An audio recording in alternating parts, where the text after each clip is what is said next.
Welcome once again to our Gracie Jiu-Jitsu self-defense course. And today we're going to discuss what I call priorities in training. Okay, so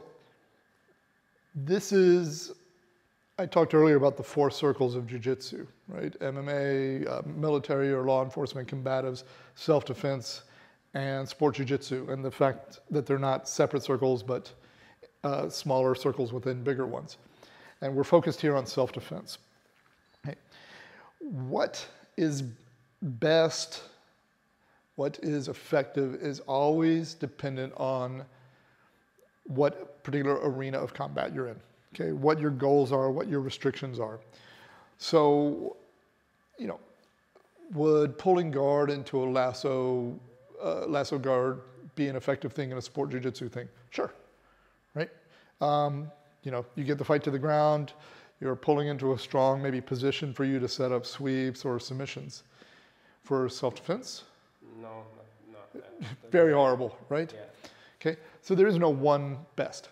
Okay, so when you train, whatever your focus is, you have to develop your priorities about what you give preference in training to.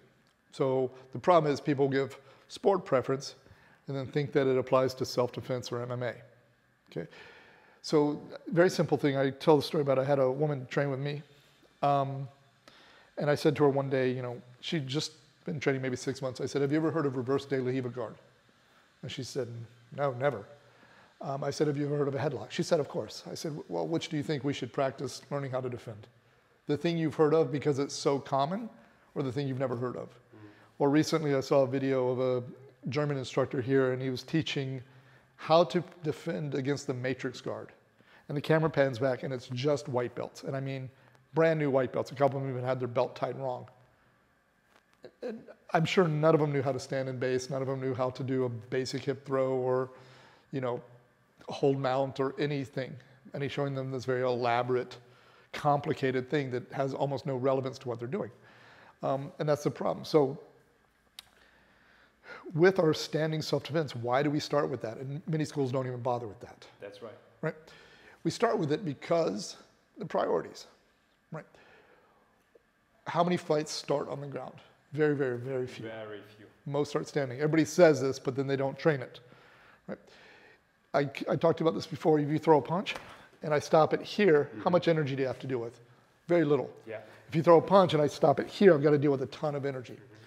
So if a fight starts with us maybe arguing a little bit, me pushing you a little bit, and you're able to stop the fight then. Mm-hmm. Less energy. Less energy, less danger, right? Less complication. Okay. Should you give priority in your training to this? Yes. If it's that effective. Sure. Yeah, sure. Right?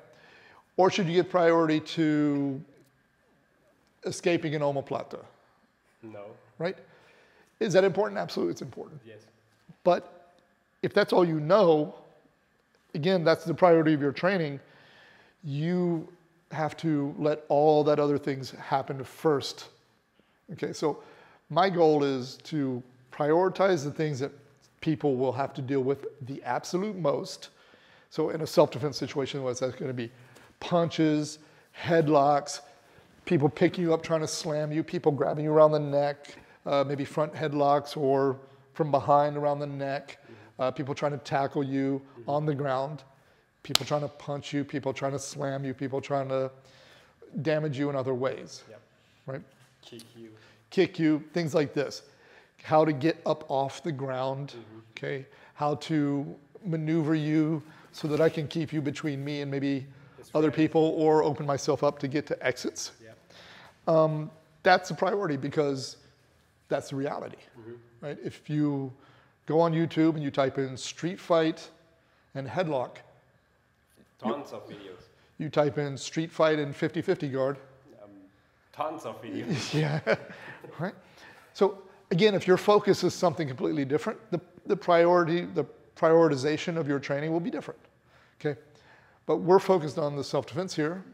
So if we're prioritizing what can deal with the conflict earliest, most effectively, and with the least energy expenditure, it's going to be standing self-defense. Right? This is not a separate part of jiu-jitsu. This is core jiu-jitsu. Where people have trouble with it is, one, they say, I see videos and people go, well, you know, you weren't practicing it super aggressive.